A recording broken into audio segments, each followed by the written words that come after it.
মুসলমানের সন্তান নর্তকী ক্রয় বিক্রয় করা হারাম, সাংস্কৃতিক অনুষ্ঠানের নামে নর্তকী ভাড়া করে নিয়ে আসা হারাম, বাদ্যযন্ত্র ক্রয় বিক্রয় মুসলমানের জন্য হারাম, কম্পিউটারের দোকানে গান বাজনা ডাউনলোড করে দিয়ে সংসার পরিচালনা করা হারাম। ও যুবক, তোমাকে লক্ষ্য করে শুধু একটা কথাই বললাম, বাকিটা আপনার দায়িত্ব। আল্লাহর নবী বলতেন ওরা তুআল্লিমুহুন্না, মুসলমানের সন্তান বাদ্যযন্ত্র শিক্ষা গ্রহণ করা হারাম। যুবক, তোমাকে কথাটাও বলা জরুরি।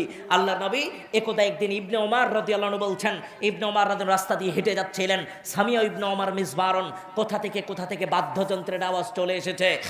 এবার ইবনে ওমর রাদিয়াল্লাহু এই গান বাজনার আওয়াজ শুনে তার কানে আঙ্গুল ঢুকিয়ে দিয়েছে, নানি তরিক, রাস্তা অতিক্রম করে বহু দূরে চলে গেছে।